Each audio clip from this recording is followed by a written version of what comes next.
Tony came over to me and handed me back my Quan pad. I am going to meet Abby and talk to my contacts. I think you should read through the journal entries. I think that might be our best lead right now. I started reading the entries, not even noticing Tony slip out the doors. While Drew discussed his findings with my aunt, I laid back on the pillows. Fatigue washing over me as I gave into sleep. I saw Momma coming told me again. She sat on the side of the hospital bed and whispered, "You only have 3 weeks to solve this case. Disaster is going to strike if you don't. I left you some things. They are in my safe deposit box. Dax knows where it is. I have several things in there for each of you. And will you please tell your Aunt Jules to stay in her own lane for me? She is telling you things that are not true, and she is unintentionally making enemies where she should be making friends. You are right about Erika.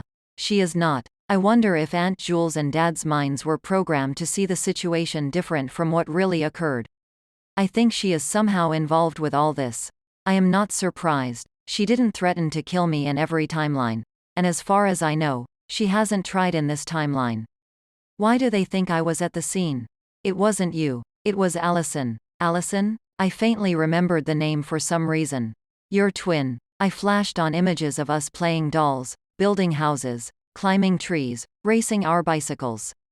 Why? How could I forget I had a twin sister? They took her, whoever killed me. She has lived with them all this time. She doesn't remember us, but she needs to be found. She is in trouble. They purposely erased the memory of our family to forget her. No one would come after a child they didn't remember. I nodded. Of course. I forgot I had a twin. We used to do everything together. If I remember correctly, we couldn't sleep in separate beds. I've always felt this sense of loss, and I couldn't pinpoint why. You need to find her. Your dad and I had a fight that morning before I went to breakfast with Jules about me working a case with Dax. He hated Dax, and he was sure Dax and I were having an affair. I took Allison with me because she had a doctor appointment that afternoon. She had an infection. You and your siblings were with your dad. Find her. She is in danger. Then she disappeared again. When I woke, I grabbed my Quan pad and did a search for Allison Madrid. Sure enough, her birth record came up. She shared my birthday, and Jack Madrid and Renata Camry were listed as her parents. I sighed. How did I forget my twin? Then I remembered something. Allison, I said in my mind, it's me, Alex. Please tell me there is a place in your mind where I still exist. Allison returned telepathically, I don't know any Alex. Leave me alone. I am your twin sister. We used to do everything together. You had a doll you loved dearly. A little African equals American doll with a crocheted dress. Her name was Keisha. We used to sleep in the same bed because we wouldn't sleep apart. I hit that bully who made fun of your braids. No, that cannot be right. I am Allison, born to Leonard and Christine Kessler. Sister to Lexi and wife to Kane, mother to Zane. No, you were born Allison Madrid. Born to Jack Madrid and Renata Camry. Sister to Alexandria, Aiden and Abigail. Wife to Kane, mother to Zane. No, I am not this person you speak of. I know you are. We have always had this telepathic connection. And we have it with our father. And at least I have it with our mother's father. Stop talking to me. I do not know this Allison Madrid person. I sighed again and crossed my arms. I could feel her thinking about what I said. I remembered all the times we shared together. I also knew Allie took longer to process information than I did. And I knew I sowed enough seed for her to investigate on her own. Just then I felt the SpaceBase shaking. Most people could not feel when the SpaceBase was being shelled, but I could, and I was right 99% of the time. I moved upright and rushed out the doors. Drew called after me, but I ignored him as I navigated the hallways of the hospital until I exited the entrance. After spending 15 hours in Command Central, exchanging fire with the Crimson Fleet and helping each department repairing from the damages, I walked back into the Colonel quarters. Drew, Abby, Tony and the kids sat at the table, eating breakfast. I took a seat. When I looked at the eggs, my stomach felt nauseated. I darted out of the chair and down the hallway and into one of the facilities. I spent the next few minutes over the commode. The moment I felt better, I took one of the anti-nausea tablets my OB/GYN prescribed. I cleaned up and headed back into the living room. where I munched on toast and sipped orange juice while reading my mother's logs. The kids talked about their days. I only half listened. Too much information ran through my head. Information about my mother, my twin and the Camrys. Something was not right. I could feel it in my gut, but I couldn't convince a jury to convict on a feeling, and I didn't even know who they needed to convict. I requisitioned the surveillance video at Asher's home and the supervisor's complex to see if I could pin down people who entered either facilities without her knowledge or did anything suspicious. Poring over the journals and the surveillance for what seemed like minutes, Drew took them from me. When I looked up at him, he said with grave deliberation, "You need sleep. Working that many hours and being sick is draining."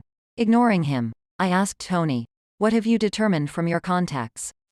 "I have Shelby looking into Leonard and Christine Kessler. Something my mother said led me to them. I believe they know who the child at the scene was, or at least know who does.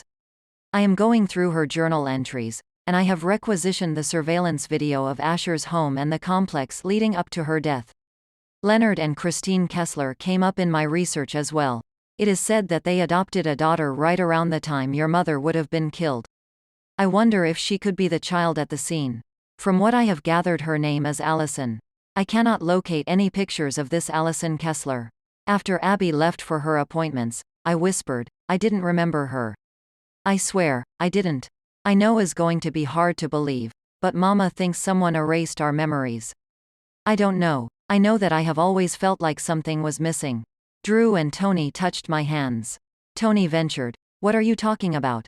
I took my Quan pad and pulled up Allison and my birth certificates and slid it toward him. "I am talking about this." I gestured for him to give to Drew when he was done. "You have a twin," Tony demanded. "Neither you or Abby have mentioned this twin. I have to wonder how good a partnership we have if you could not trust me with this information. I have to wonder how good our marriage is if she hasn't confided in me about this twin.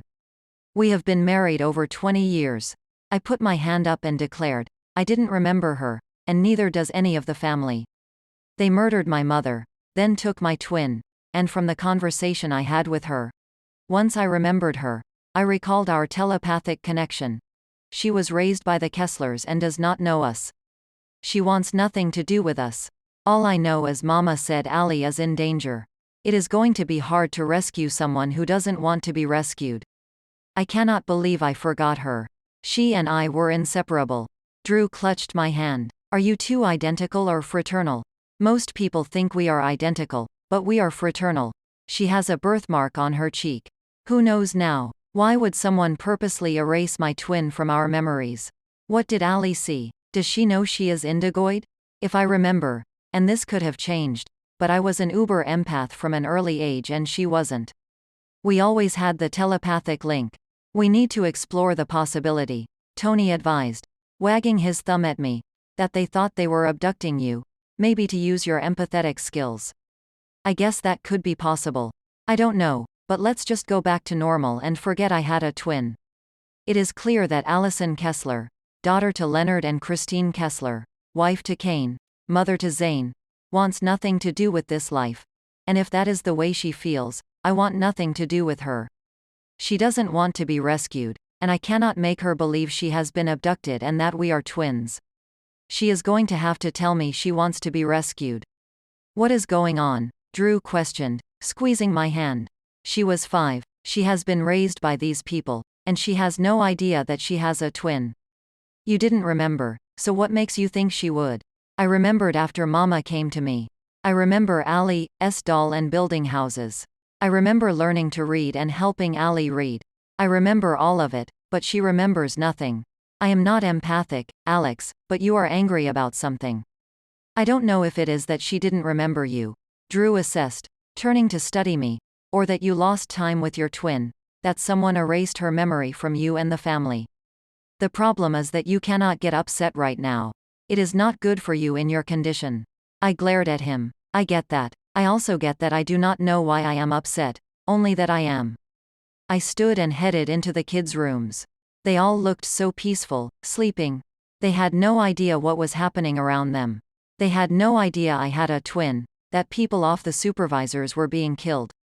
They had no idea we were having another baby. Since Drew put the twins on the treatment for latchum disorder, they seemed back to normal. I sank into the rocker in Sam and Dax's room and started doodling on my Quan pad. Doodling helped me to think.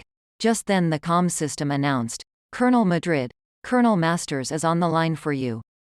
Put her through. A few seconds later, I greeted, "Hey, Jessa, how can I help you?" "It is how I can help you. I have a couple of contacts have been discussing this woman they say looks a lot like you. They say she can be an exact duplicate of you. Do you have a twin?" I didn't remember I did until a little bit ago. I guess India 7 was a part of the twin effect as well. Someone took my twin when my mother was murdered and made sure none of us remembered her. What has she been doing that has caught the attention of your contacts? She's actually garnered the attention of my Aunt Maddie, and it isn't for anything good. It appears that she is of interest from the India 7 police in Asher's murder, and she has been involved with known people high up in the Crimson Fleet. There are conflicting reports. There is evidence that she is being coerced and other reports that she is masterminding it. My gut tends to lean toward coercion. I don't know. When I remembered her, I tried to talk to her through our telepathic link, and she wanted nothing to do with me. I know that she's been raised by the Kesslers, but I find it hard to believe that she does not remember once I brought up memories of her and I together. I couldn't read her, and I am an uber empath, which either means she has learned to shut down her feelings, which she would have to be raised by indigoids to do, or she has gained the ability to block me from reading her. What is your gut telling you? The same thing as yours, but what if I just don't want to accept that she is capable of being on the wrong side of this fight? I shook my head and then wondered, why didn't President Ashton call us with the information? A. She wants to give Tony his space. She is taking a wait-and-see approach since Tony announced his marriage to Abby. B. She is trying to stay out of IIB affairs. C. She didn't know who was assigned the Asher murder case. I can see where Tony announcing his sudden marriage to my sister during her re-election campaign might cause her to distance herself from him. Frankly, I would like to keep the media away from my SpaceBase as long as I can. Can you get on your terminal, Alex? The Clue Club has more information for you. I agreed. Just let me get to my studio. I will call you back in 15 minutes. I stood and exited the room before moving down the hall and into the guest room, which Samantha and I used as an art studio. We would have to move it once the secret of Sophie was revealed. I feared Sam would be disappointed as the studio was our place together. I would have to think of another place on board where we could create art together. Maybe a storefront where others could come and create art as well. I sat at the table and activated the terminal within. 15 minutes later, Jessa with her dark hair and forest green eyes appeared in one square. Next to her was Colonel Dr. Jordana, Donnie, Cassidy with her wavy blondish brown hair and heart-shaped face. Underneath Jessa and Donnie, Colonel Elizabeth, Zabby, Buchanan's long face with long, blonde hair and an aristocratic nose came into view. Jessa commanded the Liberty, Donnie, the MASH space vessel Lightyears, and Zabby, the Roosevelt. It's been a while, I observed, raking my eyes over each of them. Okay, Jessa gave me her information. What do the rest of you have for me?